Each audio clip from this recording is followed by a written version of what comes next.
नमस्कार, आप सभी का स्वागत है आज के सत्र में। आज है दिनांक 10 अप्रैल 2023 और आज के सेशन में हम डेली की तरह कुछ महत्वपूर्ण समाचार को कवर करेंगे, महत्वपूर्ण संपादकीय टॉपिक्स को कवर करेंगे। तो सत्र में बने रहिए लास्ट तक और आपके परीक्षा के दृष्टिकोण से जो महत्वपूर्ण फैक्ट्स होंगे उसको भी हम बताएंगे, ठीक है। और कुछ जो महत्वपूर्ण वोकैब्स हैं, वर्ड पावर है, उस पर भी चर्चा की जाएगी। तो सबसे पहला टॉपिक देखते हैं, ड्रैकोनियन रूल्स। पहले हम टॉपिक्स को देख लेते हैं, हमारे पास कितने टॉपिक्स हैं आज। ड्रैकोनियन रूल्स उसके बारे में है। अभी देखो क्या हुआ है, जो इंटरमीडिएरीज हैं जैसे कि व्हाट्सएप, फेसबुक, ये सब जो हैं, सरकार ने इनसे संबंधित कुछ संशोधन किया है आईटी एक्ट में, इनको लेकर के उसको लेकर चर्चा करेंगे। दूसरा है awaiting lift off into the second space age. Second space age की बात हो रही है ना, तो उसको हम देखेंगे। तीसरा टॉपिक देखते हैं, रेस टू द बॉटम, ठीक है, अर्थात नीचे जाने की ओर। अब क्या है इसको देखेंगे, खासकर ये भारत चीन के संबंध में है, थोड़ा सा ब्रीफ कर दूं मैं आपको। चौथा है directing AI for better and smarter legislation. देखो एआई को ना डायरेक्ट करना बेटर और स्मार्टर लेजिस्लेशन के लिए, उसको लेकर चर्चा है। लेकिन सबसे पहले देखो, 4 टॉपिक्स हमारे पास हैं और मैं आपको इंश्योर करता हूं हर एक सेशन में कि हम कम से कम 2 से 3 टॉपिक तो कवर करते ही हैं आपके लिए, ठीक है। चारों तो को करना पॉसिबल नहीं होगा, आप ये भी जानते हैं। तो कम से कम 2 से 3 तो कवर होंगे ही। तो बिना किसी देरी के अपनी जर्नी को स्टार्ट करते हैं और पहला टॉपिक लेते हैं, ड्रैकोनियन रूल्स, ठीक है। अब ड्रैकोनियन रूल्स का मतलब कठोर नियम है ना। देखो कितना अच्छा वर्ड आपको निकल के आ गया, ड्रैकोनियन मीन्स कठोर, ठीक है, कठोर नियम। New amendment rules on intermediate guidelines amount to censorship. अब देखो कि नए जो अमेंडमेंट रूल्स आए हैं, अभी मैंने आपको बताया संशोधन हुए हैं, तो संशोधन वाले जो कानून हैं, है ना, अमेंडमेंट रूल्स हैं, कहाँ किस पर, तो इंटरमीडिएट गाइडलाइंस। इंटरमीडिएट को हिंदी में बोलते हैं मध्यस्थ, है ना। देखो वो एक तरह से मध्यस्थी हैं। आप मान लो फेसबुक पे कुछ पोस्ट करते हो, ट्विटर पे कुछ पोस्ट करते हो, तो वो क्या है, प्लेटफॉर्म प्रोवाइडर है, मध्यस्थ हैं वो। तो यहाँ पे इंटरमीडिएट जो गाइडलाइंस हैं, दिशा निर्देश हैं, उसको लेकर जो नए संशोधन वाले नियम आए हैं, वो एक तरह से सेंसरशिप वाली बात, उसमें सेंसरशिप की महक आती है। एक समझें कि सेंसरशिप की बात आ रही है उसमें। क्या है देखो, with the advent of social media, social media के आगमन के साथ, एडवेंट मीन्स आगमन, आगमन के साथ, the product of the evolution of the internet into a space of communication that allows for relatively unfettered user generated content, the problem of miss information has taken a grotesque form. अब देखो social media आया, ठीक है, और इसमें क्या हुआ, internet का इवोल्यूशन हुआ, ठीक है। इंटरनेट का इवोल्यूशन हुआ, उसके उत्पाद के रूप में एक सोशल मीडिया आया, ठीक है। सोशल मीडिया कैसे आया, मान लो 4G आई, ठीक है, 3G इससे पहले थी, 4G थी, अब ये हर एक जगह पहुंच चुकी है। तो सोशल मीडिया का लोग जो यूज है वो लोग बखूबी करने लगे हैं, ठीक है। चाहे मनोरंजन के उद्देश्य से हो या अपने कार्य सिद्धि के उद्देश्य से हो या ज़रूरत के उपयोग से हो। ज़रूरत से भी होता है, जैसे कि मान लो आपको किसी भी संबंध में किसी इमीडिएट हेल्प की आवश्यकता होती है, किसी भी फील्ड में, किसी कंपनी को लेकर के या कहीं आप यात्रा कर रहे हैं, ऐसे कुछ भी, या कोई जानकारी आपको चाहिए, तो आप ट्विटर का सहारा लेते हैं। मान लो अभी दुनिया में क्या क्या हो रहा है, तो ट्विटर पे देखते हैं जाकर के ट्रेंड क्या कर रहा है, हम ट्विटर पे जाकर चेक करते हैं कि ट्रेंडिंग क्या है ट्विटर पे, तो हम सोशल मीडिया का सहारा लेते हैं आजकल, ठीक है। अब देखो इससे क्या हुआ, एक तरह से जो कम्युनिकेशन का एक तंत्र फैला, ठीक है, मतलब संचार का, है ना, कई सारे लोग मीडिया पे आ गए, सोशल मीडिया पर। उससे क्या हो गया, एक तरह से यूजर जनरेटेड कंटेंट हुआ। मान लो आपने लिखा, ठीक है, आप लिखते हैं तो आपके द्वारा ही तो जनरेटेड कंटेंट है वो, तो वहीं से मिस इन्फॉर्मेशन की समस्या आई, ठीक है। किसकी समस्या आई, मिस इन्फॉर्मेशन की, और वो ना ग्रोटेस्क फॉर्म, मतलब विचित्र रूप ले लिया है ना, वो समस्या जो है मिस इन्फॉर्मेशन, गलत इन्फॉर्मेशन। मान लो ऐसा भी तो होता है, मान लो सभी लोग तो सही सूचना उस पर पोस्ट नहीं करेंगे, कुछ लोग तो भ्रम भी फैलाते हैं, ऐसे कुछ लोग हैं सोशल मीडिया प्लेटफॉर्म पर, तो उनको लेकर समस्या हो रही है। Express measures to curb misinformation, misinformation को रोकने के लिए जो मेजर्स हैं, उपाय हैं। देखो मिस इन्फॉर्मेशन को लोग फेक न्यूज भी बोलते हैं, ये आपको याद रखना है, ठीक है। तो एक एक्सप्रेस मेजर्स जो है, मतलब जिसको फेक इन्फॉर्मेशन को रोकने के लिए, फेक न्यूज को रोकने के लिए, एंड द समवॉट इनएक्यूरेट, और जो गलत है, ठीक है, फेक न्यूज जो गलत है उसको रोकने के लिए, ठीक है, fake news are a must, ये बहुत ही आवश्यक है ना, आर अ मस्ट, इसकी आवश्यकता है, नो डाउट, है ना। आप भी समझें, मैं भी समझूं, सरकार भी समझे और सभी समझते हैं कि फेक इन्फॉर्मेशन, फेक न्यूज़ नहीं होना चाहिए। उसको रोकने के लिए पर्याप्त कदम उठाए जाने चाहिए। हालांकि however this raises a question, इससे क्वेश्चन ये उठता है कि वेदर द यूनियन गवर्नमेंट, क्या केंद्र सरकार या इसके जो डिविजन्स हैं, can be the regulating entity, क्या इसके जो प्रभाग हैं, डिवीजन हैं केंद्र सरकार के, या केंद्र सरकार स्वयं रेगुलेटिंग एंटिटी बन सकती है, मतलब विनियमन करने वाली निकाय बन सकती है। विनियमन का मतलब होता है बच्चों कि फेक न्यूज़ को कैसे रेगुलेट किया जाए, उस संदर्भ में यहाँ पे रेगुलेशन की बात हो रही है, ठीक है। तो फेक न्यूज़ को रेगुलेट करने वाली एंटिटी बन सकती है। In the IT intermediate guidelines and digital media ethics code, है ना, ये जो कोड की बात की गई, नियम की अमेंडमेंट रूल्स 2023, है ना, ये जो रूल्स आए हैं 2023 वाले संशोधन नियम, यूनियन गवर्नमेंट ने एक प्रोविजन उसमें चेक ऐड किया है, फैक्ट चेक यूनिट, ये मैंने बताया था आपको, फैक्ट चेक यूनिट ऐड किया गया है उसमें।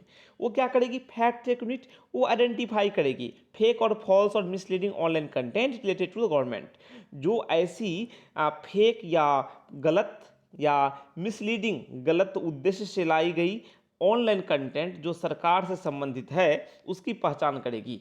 कौन, fact check unit. Against such content identify this unit, intermediaries such as social media companies or net service provider will have to take action or risk losing their safe harbor। अब देखो, अब ऐसे content को जो unit पता करेगी, check करेगी, तो उसके बाद क्या होगा, जो इंटरमीडिएरीज हैं, जैसे सोशल मीडिया कंपनी है, जैसे सोशल मीडिया कंपनी है, फेसबुक, ट्विटर, कई सारे हैं, या फिर नेट सर्विस प्रोवाइडर हैं आपके, है ना, जो नेट आपको प्रोवाइड करते हैं, उन्हें उसे हटाना पड़ेगा, टेक एक्शन, है ना, उसे हटाना पड़ेगा, ठीक है। नहीं तो वो सेफ हार्बर के सिद्धांत को वो लूज करेंगे, अपना सेफ हार्बर का सिद्धांत खत्म कर देंगे वो, ठीक है। Protection in section 79 of the act, देखो यहाँ लिखा है ना, losing their safe harbour, a protection in section 79 of IT act, नहीं तो उन्हें क्या है, सेक्शन 79 जो है आईटी एक्ट का, उसमें ये प्रोटेक्शन है वो उनका खत्म हो जाएगा। Which allows intermediaries to avoid liabilities for what third party post on their websites। अब देखो, आप बोलोगे सर सेफ हार्बर प्रोटेक्शन क्या है, तो सेफ हार्बर प्रोटेक्शन जो कि सेफ हार्बर जो सुरक्षा है वो आईटी एक्ट के सेक्शन 79 में दिया गया है। उसमें ये सुविधा है कि जो इंटरमीडिएरीज हैं उनका दायित्व खत्म हो जाता है, कि जो थर्ड पार्टी हैं, जो लोग हैं, वो उनके वेबसाइट पे क्या पोस्ट करते हैं, ये जो जिम्मेदारी है वो लोगों की बनती है ना, वो सोशल मीडिया प्लेटफॉर्म की नहीं बनती है। यही सेफ हार्बर का सिद्धांत है, ठीक है, कि सोशल मीडिया कंपनी या नेट प्रोवाइडर जो है वो इसके लिए जिम्मेदार नहीं है कि उसके यूजर क्या पोस्ट करते हैं उसके प्लेटफॉर्म पर आकर। यही सेफ हार्बर सिद्धांत है, संरक्षण का सिद्धांत है। This is unacceptable and problematic, ये अनएक्सेप्टेबल है, प्रॉब्लमैटिक है, अस्वीकार्य है और समस्याग्रस्त है ये संशोधन जो हुआ है। ऑल्सो साथ ही section 69 of the IT act 2000 जो आईटी एक्ट 2000 का सेक्शन 69A है, वो elucidates the procedure to issue take down orders, उसमें भी एलुसिडेट किया गया है प्रोसीजर्स को, जो कि टेक डाउन ऑर्डर्स हैं, which these notified amendments could bypass। They also run afoul of Shreya Singhal versus Union of India, a verdict with clear guidelines for blocking content। देखो एक वर्डिक्ट आया था, Shreya Singhal versus union of India, ठीक है, श्रेया सिंघल और बनाम भारत सरकार, ठीक है, ये 2015 का वर्डिक्ट है, ठीक है।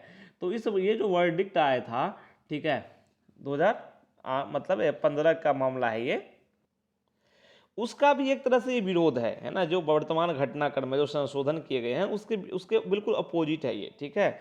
उसमें क्या हुआ था, उस मामले में क्लियर गाइडलाइंस दी गई थी, स्पष्ट दिशा निर्देश जारी किए गए थे, ठीक है, कि ब्लॉकिंग कंटेंट को ब्लॉक करने को लेकर, without a right to appeal और the allowing for judicial oversight. हालांकि देखो, बिना अपील के अधिकार या फिर जुडिशियल ओवरसाइट के बिना government can not sit on the judgement on whether in information is fake. अब देखो, आपने अपील का अधिकार नहीं दिया या आपने जुडिशियल ओवरसाइट, है ना, न्यायिक निगरानी का अधिकार नहीं दिया, तो उस स्थिति में सरकार क्या है, एक तरह से न्यायकर्ता नहीं बन सकती है कि कौन सी इन्फॉर्मेशन फेक है और कौन सी इन्फॉर्मेशन फेक नहीं है। यहाँ पे आर्टिकल में इस बात को बताया गया है, ठीक है। और फॉल्स, फेक या फॉल्स कोई इन्फॉर्मेशन है तो सरकार एकमात्र ऐसी प्राधिकारी नहीं हो सकती है जो ये निर्णय करे।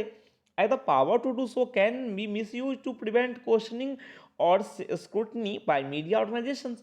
क्योंकि अगर सरकार को ऐसी पावर मिल जाती है तो इसका मिस यूज हो सकता है, कैन बी मिस यूज, ठीक है।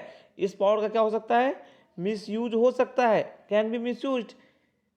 कैसे मिसयूज हो सकता है, तो सरकार जो है वो मीडिया ऑर्गेनाइजेशन मान लो सरकार से क्वेश्चन करेंगे, सवाल पूछेंगे या उसकी किसी मामले की पड़ताल करेंगे तो सरकार उस न्यूज को भी फेक बता देगी, फॉल्स बता देगी।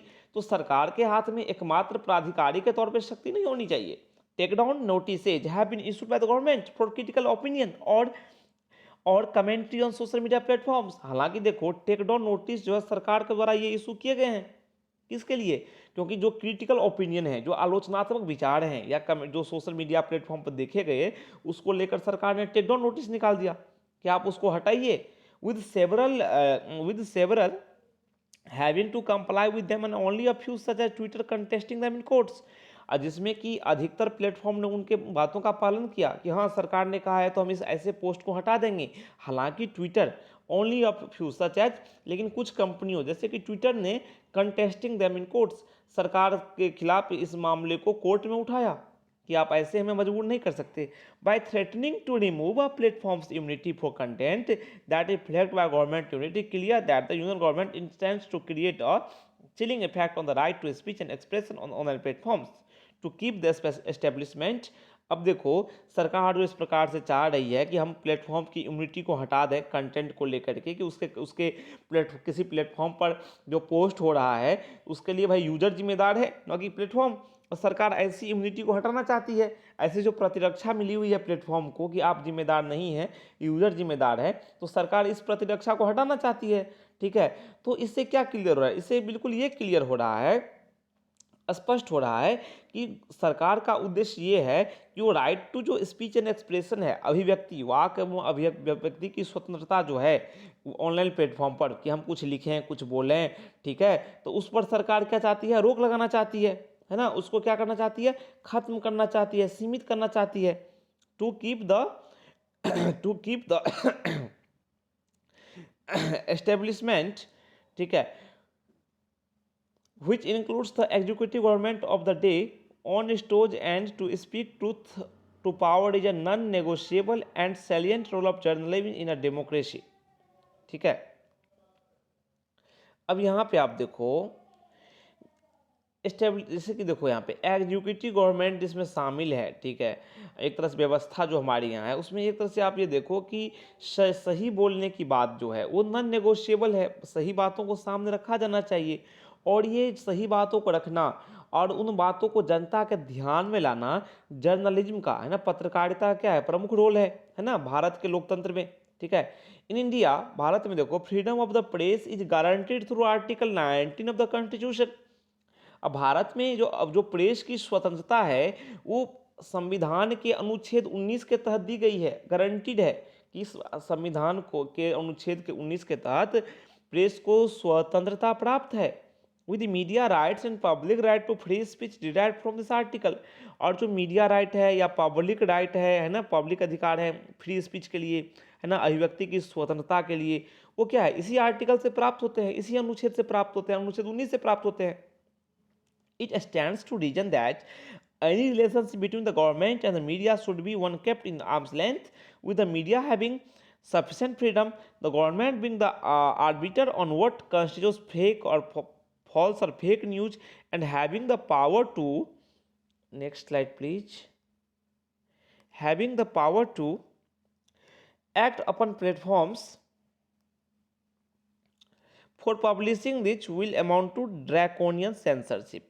अब देखो यहाँ पे, ठीक है, अब देखो आप यहाँ पे कि सरकार जो है, जो गवर्नमेंट है, वो आर्बिटर बनेगी, न्यायकर्ता बनेगी कि कौन सा फॉल्स है कौन सा फेक न्यूज है। और सरकार को ये भी पावर मिल जाएगा कि इन प्लेटफॉर्म पे कार्रवाई करूं, है ना, अगर इस पर कोई ऐसी मतलब न्यूज पब्लिश होती है, तो ऐसी कोई सूचना पब्लिश होती है, तो उन प्लेटफॉर्म के खिलाफ कार्रवाई करने का सरकार को अधिकार मिल जाता है। तो कि आप इसको हटाओ, या आप जो सेफ हार्बर का सिद्धांत है, जो आपको उसका संरक्षण मिला हुआ वो आपको नहीं मिलेगा फिर। तो सरकार की तरफ से अगर ये कार्रवाई देखने को मिलती है, ठीक है, जैसा कि प्रावधान में निहित है, जो वर्तमान प्रावधान वर्तमान नियम बने हैं अभी रिसेंट में, उससे क्या होगा, उससे ड्रैकोनियन सेंसरशिप होगी, एक तरह से, है ना, जो कि नहीं होनी चाहिए। रोक लगेगी मीडिया पर, कठोर सेंसरशिप होगी। तो सरकार को बचना चाहिए, और सरकार को आलोचना के लिए भी जगह देनी चाहिए, है ना, आलोचना वो भी सकारात्मक लहजे में सही है। ठीक है, चलो अब नेक्स्ट टॉपिक पढ़ लेते हैं, रेस टू द बॉटम। देखो भारत और चीन को लेकर ये टॉपिक है। अब क्या हुआ, restricting journalist does not serve the interest of China और इंडिया। देखो क्या है, जर्नलिस्ट को, जो पत्रकार हैं, उन्हें रोकना, है ना, भारत या चीन दोनों के हित में नहीं है ये। अब चीन ने क्या किया है, देखो चीन ने डिसीजन किया, निर्णय लिया है कि वो free the visa of 2 Indian journalist including the Hindus Beijing correspondent. देखो द हिंदू के बीजिंग जो कॉरेस्पॉन्डेंट है, संवाददाता, उसके साथ ही दो जर्नलिस्ट हैं भारत के, उसके वीजा को चीन ने क्या कर दिया, फ्रीज कर दिया है। उससे क्या होगा, उससे ये है कि उससे ये देखा गया कि जर्नलिस्ट को ना दुर्भाग्यवश जो जियोपॉलिटिकल टेंशन है भारत और चीन के बीच, उसमें घसीट दिया गया है ना, पत्रकारों को, जो कि नहीं होना चाहिए। ऑन अप्रैल 6/23 सेट, अब देखो चाइना गवर्नमेंट ने 6 अप्रैल 2023 को क्या कहा, देखो इसने कहा कि its decision was a response to India taking steps aimed at Chinese journalist. उस चीन ने कहा कि चीन का जो ये कदम है, एक तरह से भारत के जवाब में है। भारत ने जो चीन के पत्रकारों पर को लक्षित किया है, उसके जवाब में हमने ये निर्णय लिया है। चीन ने कहा 2017 में, चीन ने कहा था, China said India had shorten the visas for India based reporters to 3 months। चीन ने कहा था 2017 में कि भारत ने जो रिपोर्टर हैं चीन के, है ना, चीन के जो इंडिया बेस्ड रिपोर्टर है, उसके वीज़ा को 3 महीने कर दिया है, डाउन फ्रॉम द 1 year, जो पहले 1 साल था, 1 साल से कम कर दिया है, in the norm of both countries. Then on the March 31 this year, इस साल मार्च 31 को रिपोर्ट में कहा गया कि सिन्हुआ रिपोर्टर को भारत छोड़ने के लिए कहा गया। Xinhua reporter was told to leave India with Beijing's retaliatory move. अब बीजिंग ने भी प्रतिक्रिया दिखाई। There are only 2 Indian reporters in China, चीन में बस 2 ही रिपोर्टर हैं, who have been warned of counter measures, जिन्हें भी काउंटर मेजर्स मतलब प्रतिक्रियात्मक रुखों को लेकर उन्हें चेतावनी दी गई है कि हो सकता है हम भी प्रतिक्रिया करें।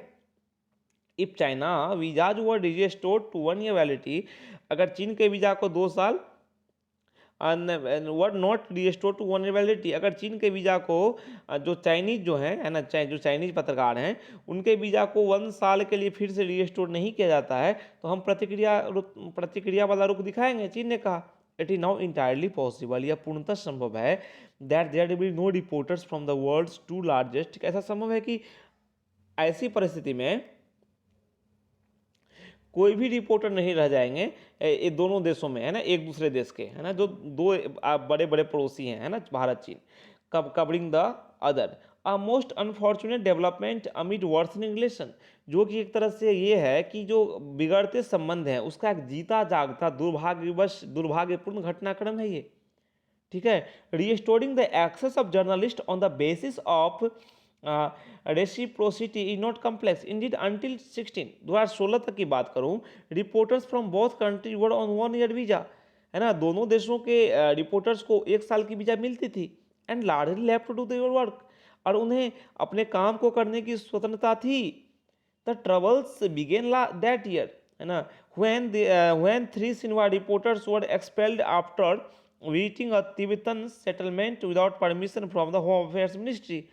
समस्या तब स्टार्ट हुई जब 3 सिन्हुआ रिपोर्टर को एक्सपेल्ड कर दिया गया। क्यों एक्सपेल्ड किया गया? क्योंकि वो तिब्बतन सेटलमेंट में पहुंचे थे ना, जो तिब्बती लोगों का जो सेटलमेंट था, आवास था ना, वहाँ उन लोगों ने विजिट किया था, वो भी होम मिनिस्ट्री से परमिशन नहीं ली थी उन लोगों ने, तो उन्हें एक्सपेल्ड कर दिया गया। उसके बाद ये समस्या शुरू हुई दोनों देशों के बीच में, which subsequently began placing all Chinese reporters on 3 month visa, जिसके बाद क्या हुआ कि हर एक चाइनीज रिपोर्टर को 3 महीने का वीजा दिया जाने लगा।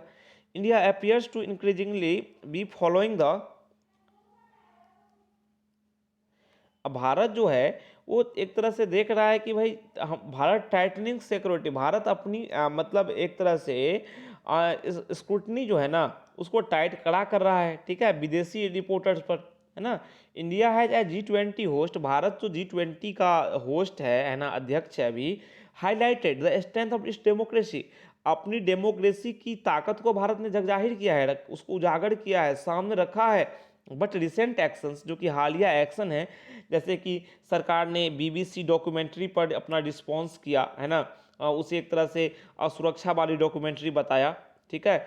और दूसरी बात की, while New Delhi is right to scrutinise non journalistic activities of some Chinese reporters, हालांकि देखो भारत जो है वो, अब मान लो कोई रिपोर्टर, कुछ चाइनीज रिपोर्टर हैं जो कि नॉन जर्नलिस्टिक एक्टिविटीज करेंगे, गैर एक तरह से आप समझो कि जो जर्नलिस्ट का है ना, जो जर्नलिस्ट हैं, ठीक है, जो पत्रकार हैं, गैर पत्रकार वाली गतिविधियां जो रिपोर्टर, चीन के रिपोर्टर ने की, उसको स्क्रूटनी करेगा, है ना, भारत करेगा ही, करना भी चाहिए, लेकिन रेस्ट्रिक्टिंग ऑल ऑफ देम, लेकिन सभी को रोकना विल बी काउंटर प्रोडक्टिव, वो सही नहीं है ना, वो सही कदम नहीं है। On the spectrum of Chinese media coverage largely negative on India, ground reports have been among the more multifaceted, showing sides of India that most Chinese usually do not get to see. Beijing, meanwhile, also stand to lose from its decision to restrict Indian media access. Last year, fake news of a cop in China, published in Indian website, highlighted the absence of on-the-ground context. ठीक है, तो कहने का यहाँ पे इस article में ये मतलब है, इसमें जो समझाया गया है आपके लिए, ठीक है, जो बातें हैं आपके लिए, कि जो हमारे पास, ठीक है, हमारे हम दो देश हैं, ठीक है, हमारे दोनों देशों में संबंध हैं, ठीक है, जो भी है, तो अगर मान लो मीडिया जो कर्मी हैं एक देश के दूसरे देश में नहीं रहेंगे तो वास्तविक स्थिति से अवगत नहीं हुआ जा सकेगा और देशों के संबंध खराब होंगे ही, ठीक है। हालांकि जो बीजिंग जो है, चीन जो है, वो जस्टिफाई कर रहा है अपनी फ्रीजिंग को, कि वीज़ा को जो उसने रोका है, ठीक है, वो बता रहा है कि भारत ने पहल की तो मैंने भी किया, है ना, मैंने भी रोका, ठीक है, मैंने भारत के जवाब में ये किया। It should be aware that reciprocity would also mean giving Indian organizations the kind of freedom that Chinese media enjoy in India. Even in the absence of Chinese employee, Xinhua and CGTN can continue to report with their Indian journalist. अब देखो काम तो होता रहेगा, लेकिन देखो जैसे कि even in the absence of Chinese employ, मतलब चाइनीज एम्प्लॉय को भारत ने रोक दिया, एब्सेंस है, उनकी अनुपस्थिति है, तो सिन्हुआ और जो CGTN है वो अपना काम जारी रख सकते हैं, अपना रिपोर्ट करना जारी रख सकते हैं इंडियन जर्नलिस्ट के थ्रू, है ना, भारतीय, उनके जो भारतीय जर्नलिस्ट हैं, भारतीय पत्रकार हैं उनके, तो उसके माध्यम से सिन्हुआ और ये अपना काम करना जारी रख सकते हैं। लेकिन in contrast Beijing bars foreign in media organisation from hiring Chinese journalist except as assistants. अब देखो इसके विपरीत क्या परिस्थिति है, एटलीस्ट तो वो तो इंडियन जर्नलिस्ट को हायर कर सकते हैं सिन्हुआ और CGTN, लेकिन चीन ने क्या किया हुआ है, चीन ने जो फॉरेन मीडिया ऑर्गेनाइजेशन है, जो विदेशी मीडिया संस्थान है, उसे एक तरह से रोका हुआ है, निषिद्ध किया हुआ है उनके लिए चाइनीज जर्नलिस्ट को हायर करना। मतलब विदेशी मीडिया संस्थान जो हैं वो चाइनीज जर्नलिस्ट को हायर नहीं कर सकते हैं, केवल असिस्टेंट के रूप में रख सकते हैं, except as assistant. In this race to freedom both side stand to lose. In the race to bottom, in the race to bottom, जो बॉटम में नीचे स्तर पर जाने की जो होड़ है दोनों देशों की, तो दोनों देशों को नुकसान है, दोनों पक्षों को इससे कोई अपेक्षित परिणाम या कोई सफलताजनक परिणाम मिलने की आशा नहीं है, ठीक है। तो हमने ये देखा एक, और एक तरह से ये रेस टू बॉटम हमने देख लिया, और उसके बाद एक हमने पहला टॉपिक जो अपना देखा था ड्रैकोनियन रूल्स, ठीक है, ड्रैकोनियन रूल्स के बारे में हमने देखा, ठीक। तो आज के सेशन में बस इतना ही, फिर हम मिलते हैं अगले सेशन में कुछ नई जानकारियों के साथ, कुछ नए मुद्दों के साथ। तब तक के लिए मुझे आज्ञा दीजिए और कहिए नमस्कार, थैंक यू।